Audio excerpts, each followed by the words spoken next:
I would like to now hand over the call to Mr. Neelkanth Nato to take the proceedings forward.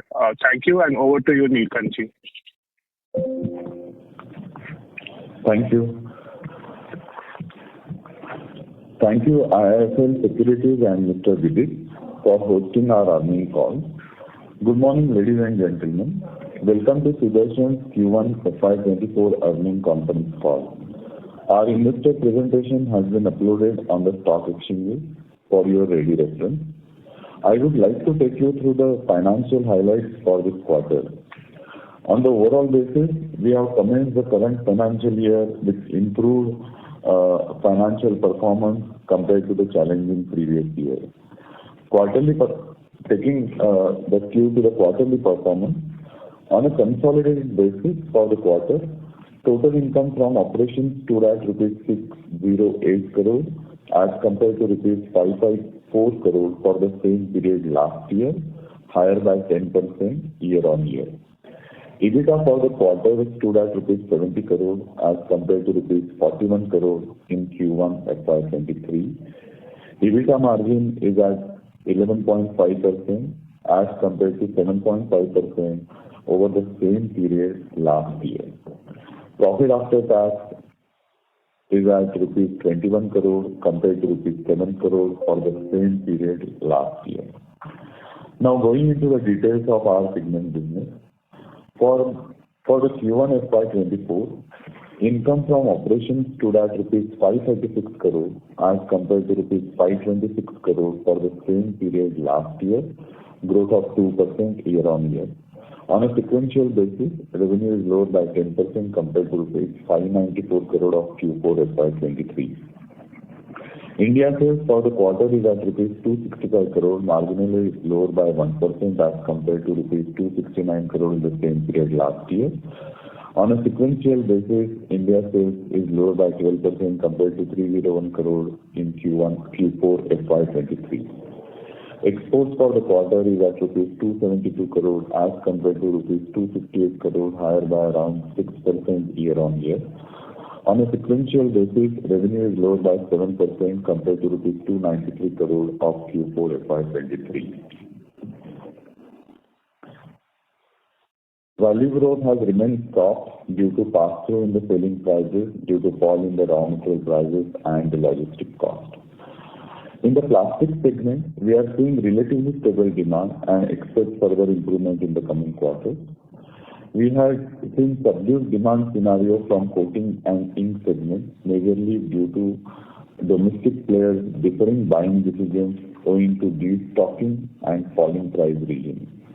Demand in this segment is expected to pick up in the coming quarter in H2 FY24, and we continue to be vigilant towards international geographies considering the global macroeconomic situation.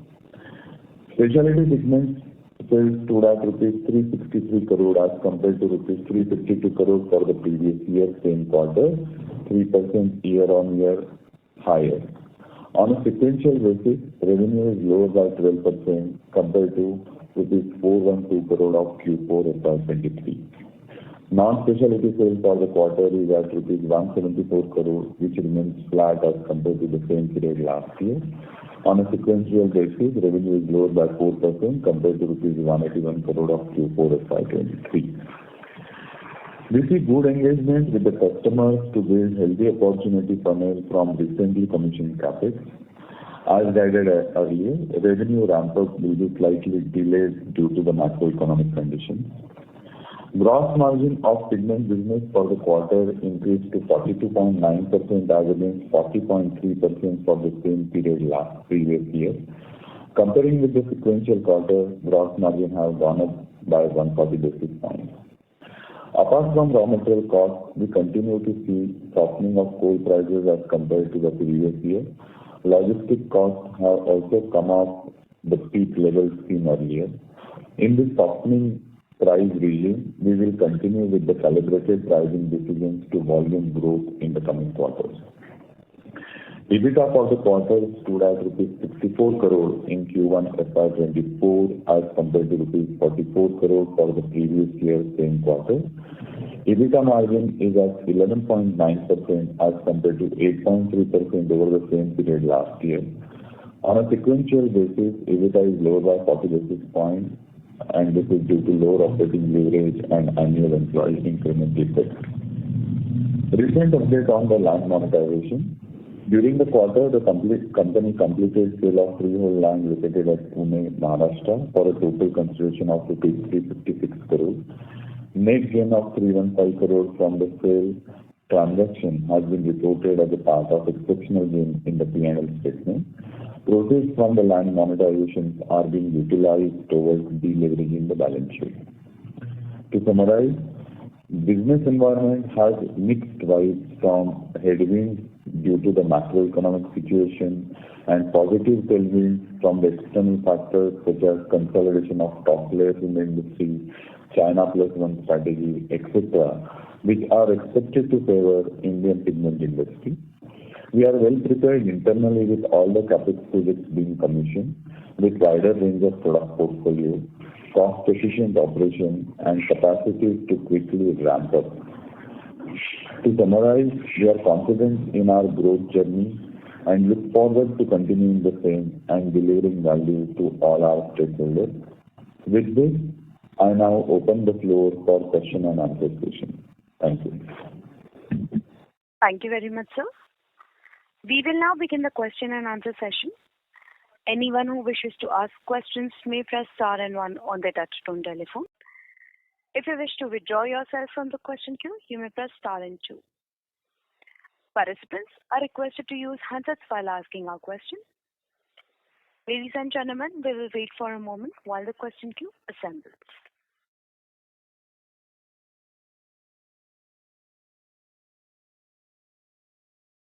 The first question is from the line of Sanjesh Jain from ICICI Securities. Please go ahead. Thank you. Good morning, sir. Thanks for taking my question. First on the domestic revenue growth, if you look at the plastic companies, pipe companies, they have reported a volume growth anywhere between 15 to 30%. And coating industry got benefited because of the delayed monsoon. While if I see our number, it really doesn't show that kind of increased volume. It is because that we have passed on the price benefit to the customer and volume growth has been healthier than what we see in the revenue growth. That's number one. Number two, how have been our market share in Indian market? Because if that's not true, the earlier statement, and it looks like we are losing market share in the domestic. Can you provide some color there? That's my first one.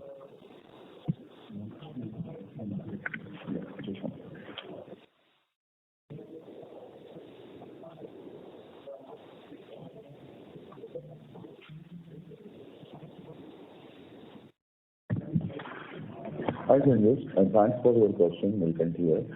So, as I mentioned in my opening commentary, we have seen the good, good sales growth in the plastic segment, and there is a good traction. While the coating company has reported the good number, we have seen the destocking effect there, and the sales value growth was subdued there. And we expect that this should be transitory, and the demand revival in the India market should come in.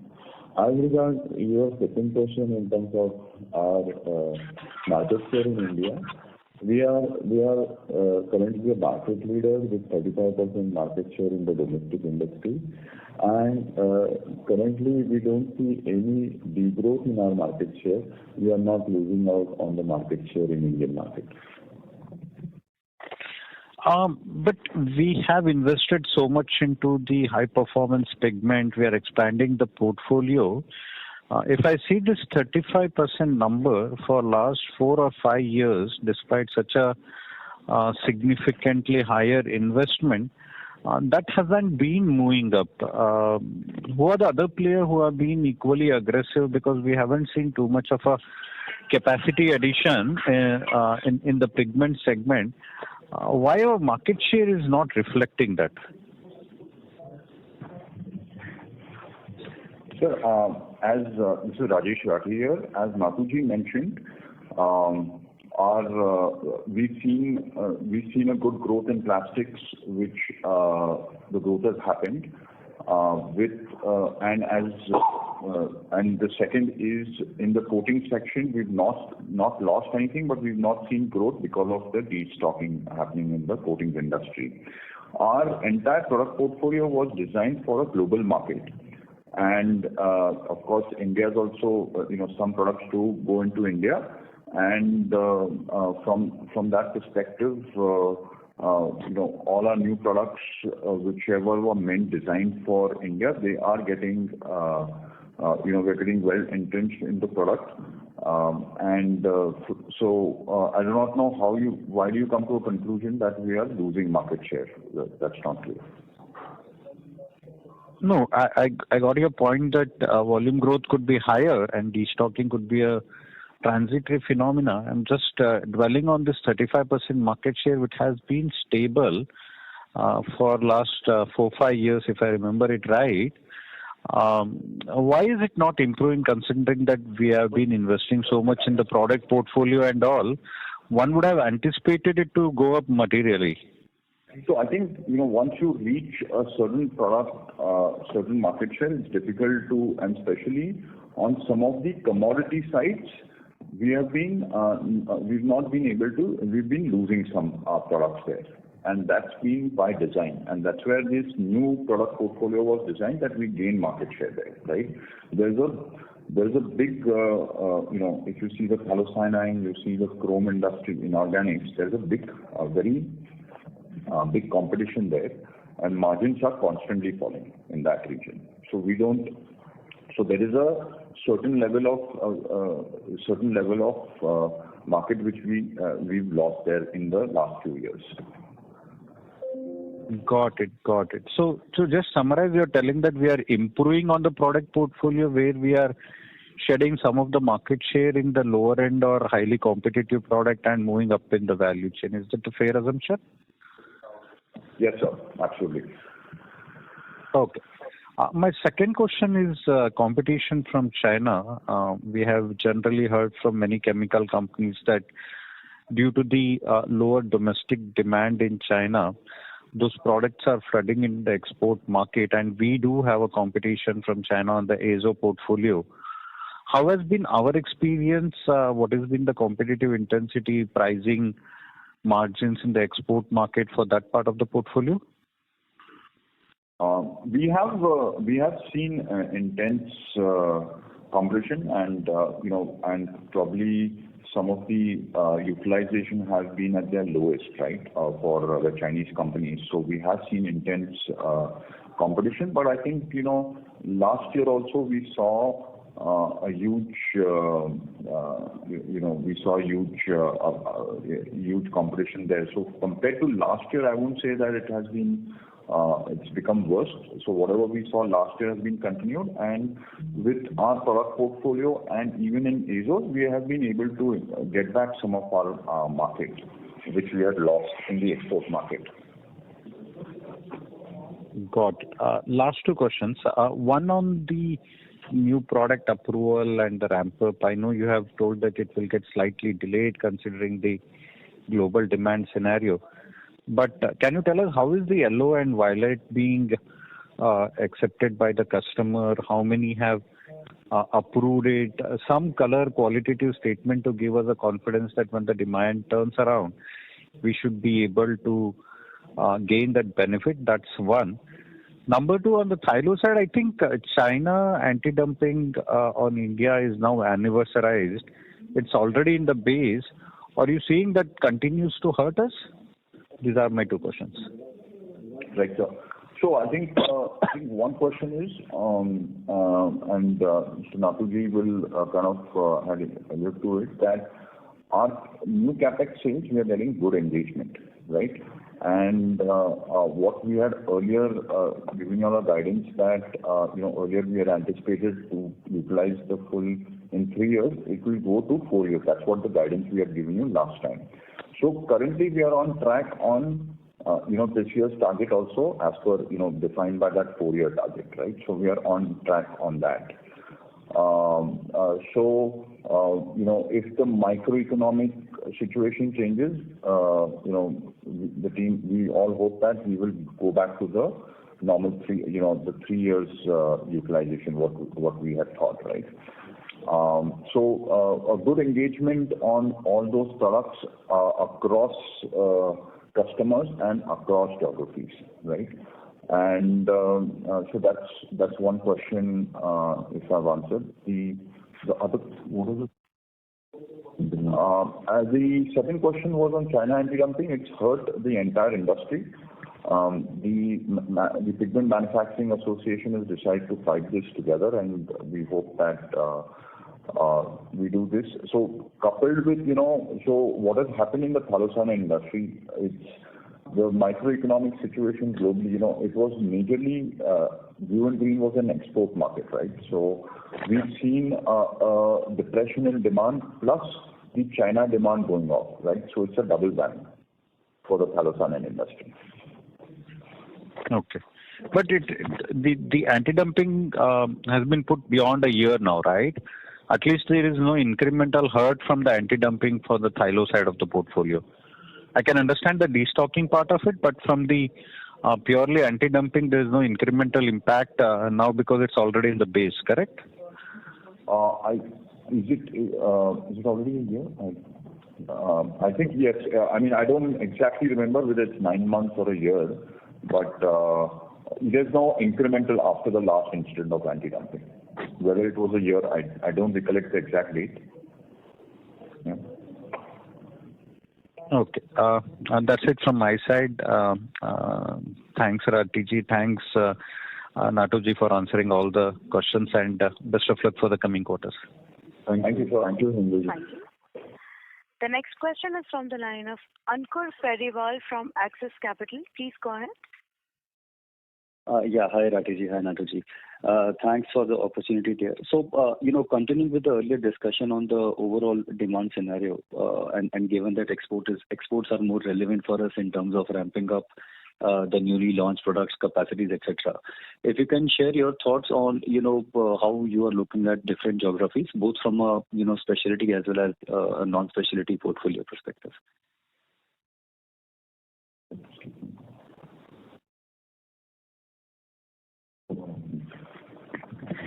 Yeah. So, Nilkant here. So, as we guided in our opening commentary, in the short term, we may see the demand variation due to destocking of the inventory level and buying decision deferment due to the softening of the prices. However, we expect that this to be a transitionary phase. On the domestic demand, we expect the recovery in the coming quarter, that is in H2 of FY24. On the export front, as we mentioned, the uncertainties due to the global geopolitical scenario remain, and with the tighter monetary policy, the demand is expected to be moderate. However, given the last year performance in the first 2 quarters, we expect the growth will be there in the export as well as the domestic market as far as our company is concerned, and we will continue to monitor that. Sure.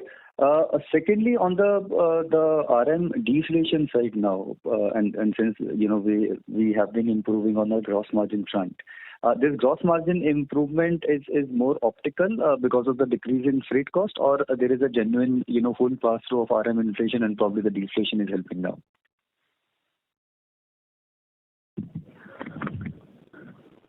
So, the current quarter gross margin is at 42.9%, and which shows the improvement over the last year Q1 as well as the last year Q4. And if you really see, historically we were operating at the similar level of gross margin, and we aspire to have this gross margin level always.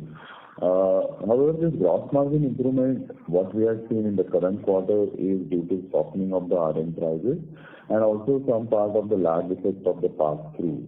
Our endeavor is always to maintain the gross margin level at the same percent, and we expect that the gross margin should remain at the similar percent given the softening of the cost elements in terms of the raw material, in terms of the coal and all that.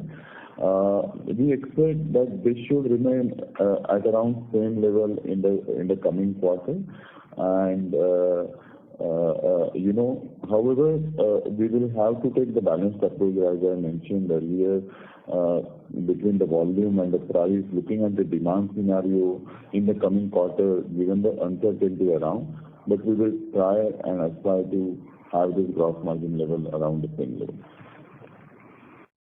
Sure. So, Naduji, where I was coming from was, the existing portfolio, if I look historically, our gross margins have been, largely stable in that 42-43% range. But given the new 7 billion INR capex that we have done, and over the next, let's say, 4 years, if we are looking at a ramp up there, which is more on the specialty side, this number should move up materially. So from a not immediate near term, but let's say from a 3-year perspective, we should see a decent improvement in the gross margin number, or will it be a case that probably we'll have to offer our products at a slightly discounted or maybe lower prices to gain market share, and hence the margin accretion may not be as high while revenue growth will be good? Ankurji, Rajesh Rathi here. So very good question, sir. So obviously this product portfolio was designed from that it receives a higher gross margin, right? There are two things, sir. Two things happening is that given the current micro scenario and the levels which all the industries are operating on, our existing portfolio also, we have to look at how to maintain the volumes, and at many cases we have to drop our gross margin, right? So and we are aggressively pushing our other portfolio also. So it's a combination, so this portfolio with a higher gross margin and a combination of our existing portfolio is kind of yielding this. Directionally, once we come back to a normal scenario, our gross margin trend should improve in the long term, sir. Once the macroeconomic situation changes, the demand, the Chinese are not at the same level of utilization to what's happening today, etc. Sure. And Rathi, just a follow-up on that.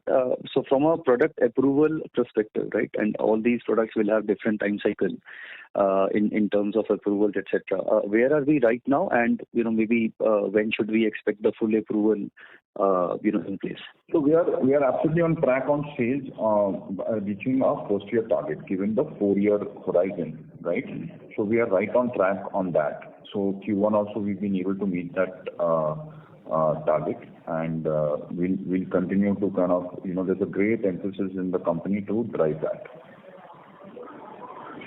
Okay, great. And if I may follow up, just one on the coal cost, comment that we had in the initial, remarks. Coal cost being lower, earlier there was a hit on the gross margin because of the coal cost being higher. So if the coal cost is coming down, the benefit stays with us on the margins front. Will that be a right assumption? So coal will affect the contribution margin, not the gross margin. And you are absolutely right, sir. So coal, we will, we'll try and maintain the margins which we had lost. Great, sir. Thank you for your reply and all the best. Thanks. Thanks, Ankurji. Thank you. The next question is from the line of Madhav from Fidelity. Please go ahead. Hi, good morning. Thank you so much for your time once again. I think in the annual report of FY23, you already mentioned that one of the key North American competitors for Sudarshan is facing major challenges. Could you help us understand what's happening there? Is it part of the global consolidation which is played out? Is that part of that, or what's happening there? So one of the competitors based in Canada is facing financial difficulties, and they have been curtailing their product portfolio, and we've seen also in the market that supplies from them to customers have been disrupted for some areas. Okay. Got it. How big were they? Like given we are like ranked 3, I think today, were they in like a top 10 player in the pigment space or any ballpark? Were they a very large player, or very small? Yeah. Yes, sir. They're definitely among the top 6 or 7 players, sir. Okay, understood. And then the other commentary which was there in the annual report was you all said that China plus one in the pigments industry specifically is gathering pace now, and you all expect the Indian pigment players to benefit. So, is it something like the pigment space is now beginning to see that trend picking up, where some of the other subsegments in chemicals have benefited in the last 4-5 years at least? Is pigments that coming through now? That's what I gathered from the annual report. I'm not sure if I read it properly. So, sir, I think China plus one has been a talking point for a long time, but first time we are seeing that customers are looking at alternatives, and India is definitely in the focus area. So this is a great tailwind for us. That's what we see. Got it. And just lastly, again from the annual report only, you also said that in Europe there could be higher imports of pigments in the next few years, given of course they have their own cost challenges. Is that the right understanding, that imports into Europe of pigments could pick up in the next 3-4 years? So I think the second tailwind which we talk about is the the energy crisis in Europe. They become uncompetitive, right? And also looking at the whole de-industrialization or what's happening in Europe, where they are reducing capacities. We are hoping that there is more opportunities for us to export into Europe. Understood. Got it. Thank you so much. Thanks, Mother. Thank you. The next question is from the line of Archit Joshi from B&K Securities. Please go ahead. Hi, sir. Thanks for the opportunity. Sir, I just wanted to seek your understanding on your geographical presence in Europe and US specifically. This entire inventory destocking story that is playing out, which is possibly not, we are not able to push our volumes incrementally because of that. So, what is the exact situation there? How big is the level of inventory that needs to be corrected so that we start seeing some recovery in terms of volume? If you can speak on both the geographies specifically.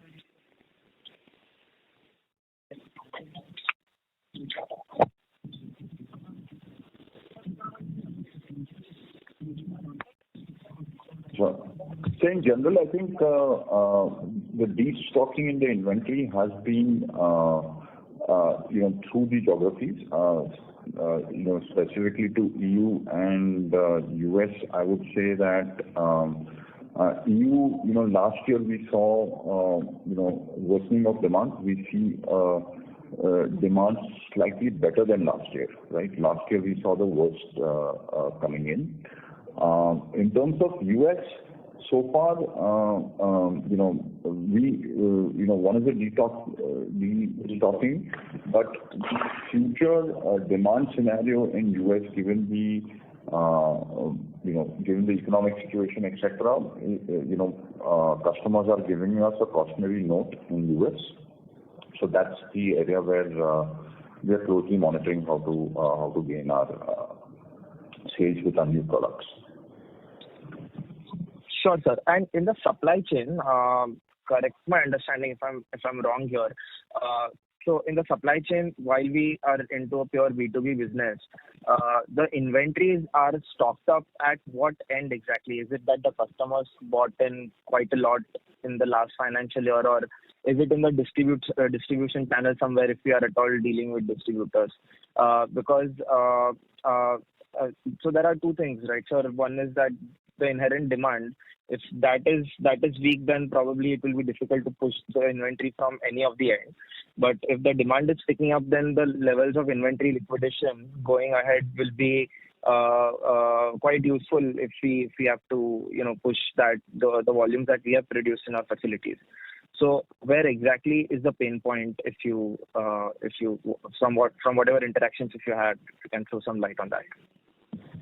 So I think the first pain point was the Indian market, especially coating industry, where we saw that is destocking, that we didn't see the muted demand. It now all depends on, Diwali, how the Diwali season now picks up and the coating demand comes up, right? So that's one scenario. The second scenario is really Europe and North America, the macroeconomic situation where the demand itself is kind of subdued. But what we find is that it all depends on the reference to context. So if you compare to last year, right, we are in a better position even in Europe and US, right? But onto the absolute where we want to reach, what we want to do, that's a little subdued. Understood, sir. So one last question. So when we planned this new capacity, we've added 750 crores to our gross block. So while we plan these products, which are essentially, as you rightly said earlier, have a relatively higher gross margin profile than our existing tail of products which we are trying to curtail. So while we plan these products, do we immediately start getting in touch with our customers for qualifications of these products? And if at all these products have already been qualified, or is it that once demand starts picking up, we start this process altogether newly, wherein we can expect some delays because of the gestation period also that is involved in, approving those products at the customer end. So just wanted your thoughts on how the planning is done from your standpoint when it comes to introducing these new products. And just one supplementary information, if you can provide, you've spoken about this earlier, but to what extent have we started setting these assets, and from these new assets, what would be the current capacity utilization like? Thank you.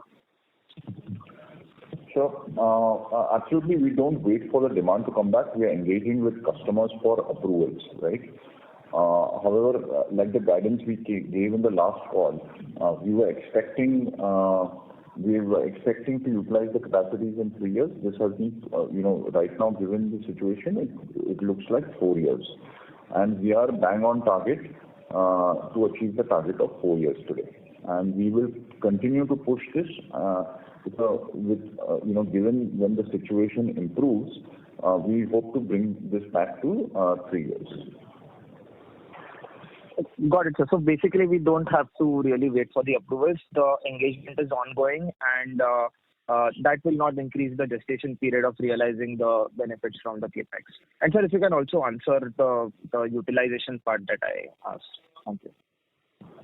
Utilization part, as I mentioned, sir, on the 4 year, we are on track to achieve the 4-year target, right? Sure, sir. Sure. Thanks. That's helpful. All the best. Thanks. Thank you. Thank you. The next question is from the line of Nitesh Dhoot from Dolat Capital. Please go ahead. Hi. Thank you so much for the opportunity. So my first question is, if you look at the reported segment assets, the net assets have increased by 270 crores quarter on quarter. Could you please give some color on the same? Nitesh, hi, Nitesh, I'm not able to hear you clearly. Mr. Dhoot, maybe request you to kindly use your handset to ask questions, please. Is this better? Yes, sir. Please continue. Yeah. So I was asking that if we look at the reported segment assets, the net assets, what I see has increased by 270 crores quarter on quarter. So if you could just elaborate on the same. Hi, Nitesh, Nilkant here. So, I think on the segment asset side, the major increase which has come is on account of, the investment in the mutual fund, which is based on the monetization. Since our monetization happened in Q1 and we had done, so we utilized proceeds for repayment of the borrowing, and some part of that is parked right now in the mutual fund. So that is giving us the increased value in the asset side. Also, as mentioned earlier, there has been some effect on the inventory slightly on a higher side for the quarter. To some extent, that is also impacting. Third point is on also the recourse side. The business has gone up, so there has been some also billed as well as unbilled revenue, which is also contributing increase in overall segment assets. Sure. My next question is on the pigment business. So if we see that sequentially the gross margin has gone up from 41.5% to 42.9%. However, the EBITDA margin has come down from 12.3% to 11.9%. So is this purely because of the weaker fixed cost absorption given the lower volumes sequentially, or is there an increase in some overheads also?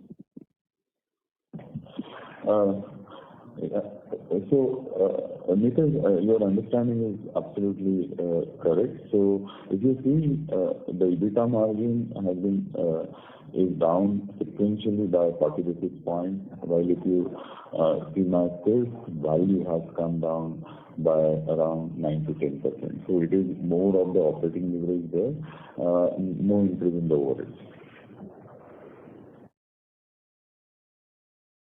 All right, so thank you so much and all the best. Thank you, Nitish. Thank you. Thank you. The next question is from the line of Dhruv Muchal from HDFC Mutual Fund. Please go ahead. Yes, sir. Thank you so much. Sir, we understand based on some reports that the Chinese real estate market is weak and probably continues to remain weak. So, and believe that would also be impacting the coating segment there. Dhruv, hi, Nilkant here. Sorry to disturb you. Can you be slightly loud? Yeah, I'll try to. Yeah. I hope this is better.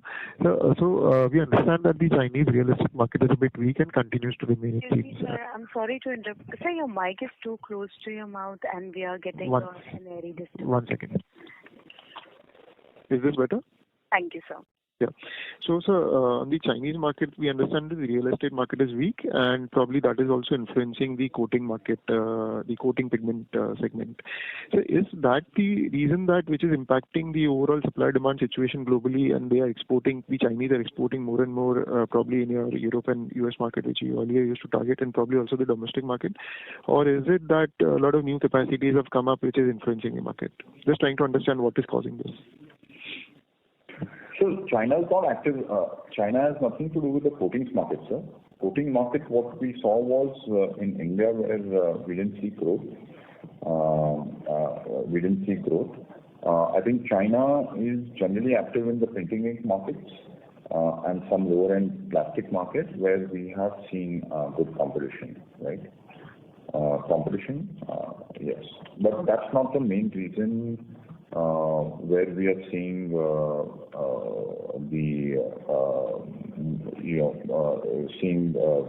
in general, we are saying that the macroeconomic situation is such that we are not seeing that growth which we used to see earlier in the market. Okay. So you mentioned, so this is related to the Chinese pressure is related to the domestic market in printing inks and plastics, but for the exports market, like for domestic, not domestic. Okay. This is the global market. Global market. Okay. Got it. Sure, sir. This is helpful. And so the second thing is, now that the RM prices are falling, I believe you will also take some adjustments in your selling prices to some extent, probably. So your earlier guidance of incremental revenue from a new capex, I think it was about 1,500 odd crores. Does that remain, or will that see some change given that the RM is now falling? It will see a slight, not a material difference, sir. Probably a 10% difference. What the material difference is, earlier guidance was 3 years, which is moving to 4 years. That's the bigger difference. So the value broadly remains the same, I mean, you had already factored in for this RM price fluctuation or the decline as such. No. I'm saying the decline right now we expect is to make an impact is 10%. 10%. Got it. Sure, sir. Great, sir. Thank you so much and all the best. Thanks. Yeah. Thanks. Thank you. The next question is from the line of Chetan Thakkar from ASK Investment Managers Limited. Please go ahead. Mr. Thakkar, I have unmuted you. Am I audible? Yes, sir. Please proceed. Yeah. Hi, sir. So the question is more on the other expense line item. Just wanted to understand how will this move as a percentage of revenue over the next 4 years, because some bit of our capex has also gone into backward integration. So how should we expect this line item to move as capacity utilization inches up? Hi, Chetan. So Nilkant here. Our capex has been predominantly on the revenue side, growth side. And as we guided earlier, we have not done any significant capex for the backward integration. That will be the next phase once we stabilize the current capex. So as regards the other expense, I see these are 2-3 variables. The fixed cost, which I see in that particular bucket, to remain fairly constant. The other part, which is the manufacturing as well as the selling variable, will vary as we ramp up our capacity. But it should get reflected in our contribution margin. So I expect the margin should be at the similar level, or we should see growth compared to year-on-year basis. Sure. So this was largely coming from the fact that if I look at your more long-term other expense as a percentage of revenue, it would hover between 20 and 21%. While this quarter it's 25 because utilization would be lower. So fair to assume we would start inching towards that number as utilization starts to inch up? It is fair to assume that, correct, sir. So we had been predominantly in the range of around 23 to 24% as a percentage to sales. If I see the last year, for the pigment business, we were at around 24%, and currently I see as a 23%. As we move along, and as we see the capacity utilization and ramp up, I expect this percentage to drop further. We should stabilize this on the lower end of the side. Sure. And so just a last bit on the interest expense line item, what is the current cost of debt? And given that we would have utilized to repay debt, we've done that. So what should we expect going ahead on the interest expense as well? So Chetan, currently, if you really see our loan portfolio, it is mix of the ECBs and the rupee loan. The tilt is high. Tilt is more on the export commercial borrowing, which is the foreign currency borrowing. And given the current, the risk management policy, majority of them are covered into the fixed rate. So I expect the blended rate on this should be around 5.5%, given the foreign currency loans in the portfolio. Got it. And whatever we've repaid, so to that extent, that benefit will flow as we move ahead. Absolutely. Whatever we have repaid, you can see in the quarter, compared to the sequential quarter, you see the reduction in the interest cost number. As we go along, further repayment also will have the impact on the reduction in the interest cost. Sure, sir. Thank you so much, sir. All the best. Thank you, Chetan. Thank you. The next question is from the line of Hussain Bharuchwala from Carnelian Asset Management. Please go ahead. Hello, am I audible? Sir, there is a static on your line. May we request you to use your handset, please? Am I audible? Yes, sir. Please proceed. So I just wanted to understand, so the organic, on the organic pigment side, since we are moving more towards the export market, so can we see the gross margins increasing from here on? And is there any target gross margins that we are looking at? So just wanted to understand some bit of that. And secondly, I wanted to understand, sir, you plan to increase the ROCE going forward. I think that was there in the presentation. So where are we? How will we be able to increase the ROCE? One thing I understand in the last call, you said, sir, we'll look at working capital and bring down the working capital down. So is there any other means that we are looking at in order to improve the ROCE? How are we planning to do that, sir? That was the two questions for me. Hello? Yeah. Hello? Hi, Hussain. Thanks. Nilkant here. Am I audible? Yes, sir. You're audible. Yeah. So I look at it, the first question was on the gross margin. So rather than looking at organic, inorganic, I see the split between the specialty and non-specialty to play the important role. As we mentioned, our capex has been tilted more towards the specialty chemical side, specialty pigment side. So over a period, directionally, we should see the gross margin expansion. We have seen earlier the gross margin in the range of 43 to 44. If I see the peak of FY21. So we should expect that there should be the expansion in the gross margin directionally, not in the immediate future once we get along more sweating of the current capex new CapEx which are put into the E2. That is on the first part. Second is on the ROC, yes. So ROC has a couple of levers wherein we are working. The last year which we had seen is the drop in overall gross margin, EBITDA, and which has reflected in the EBIT percentage aspect. With the current quarter, with overall financial performance, we expect the margin trajectory to be maintained compared to the last year first 3-quarter performance. So we have seen that traction coming in, and we as the management are focused how to expand our margin, which will reflect better in terms of the EBITDA percent as well as the EBIT percent. On the capital employed side, we are also working more on the net working capital. If you have seen last year, there has been a good net working capital release over a 1-year period, and we continue to do that. There may be some seasonality which will be there as far as the net working capital cycle is concerned, but over a period I expect we should stabilize the net working capital around 21%, releasing further few crores from the capital employed.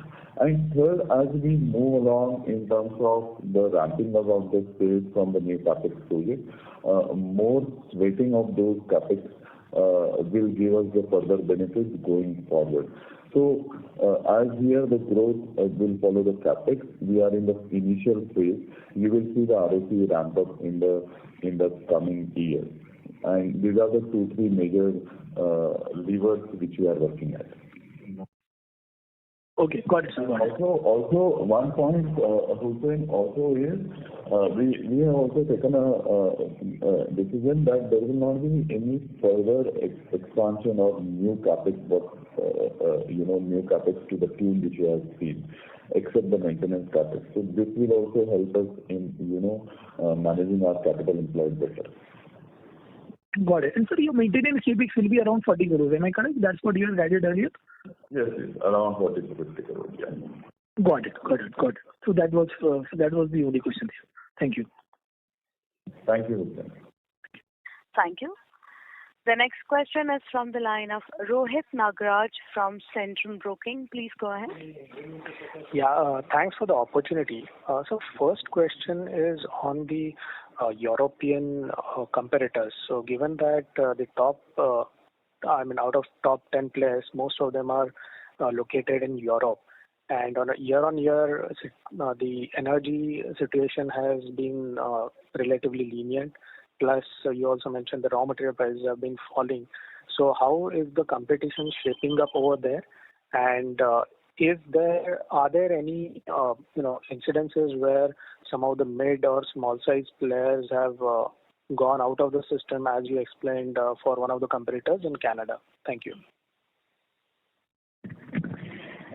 So I think, like we said, in Europe, a lot of consolidation has happened, right, in the large areas, and I think with consolidation comes opportunities for independent players like us, where we get an opportunity to grab a market share, right? So in terms of if you see Europe, really, if you scan through Europe, there are like two major players who are present, right? Who are the top two people. Right. So have we seen competition from the top people, given that from the raw material side or from the energy side, the situation is also favorable for them as it is favorable for us? So I think basically I think two areas. One is obviously the energy in Europe is still we have some advantage over that. So we are still in favor from a cost perspective, and given that consolidation is happening, we do see a more attraction towards better engagement for us with the customers. Right, got it. So second question is that on the commodity pigments capacity.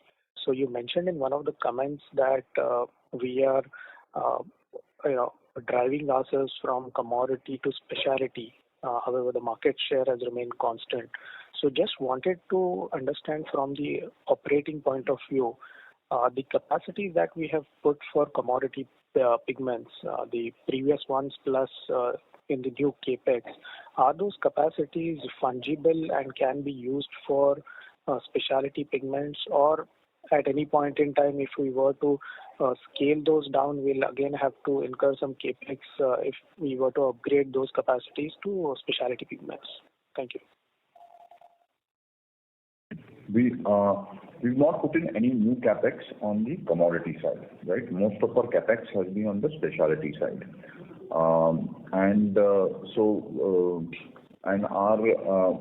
If you look at fungibility, it's not possible to transform a commodity capacity into a specialty. Right, sir. Got it. Thank you so much, and best of luck, sir. Thank you.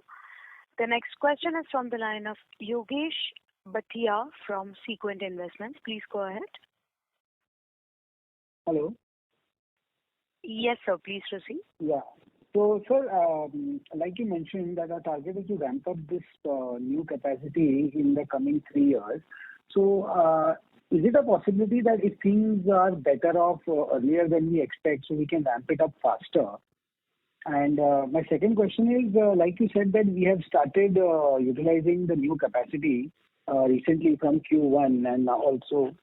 So, is it fair to assume that some higher fixed costs must have been a part of the P&L in the last 1 or 2 quarters, given the ramp-up has started in the new capacity?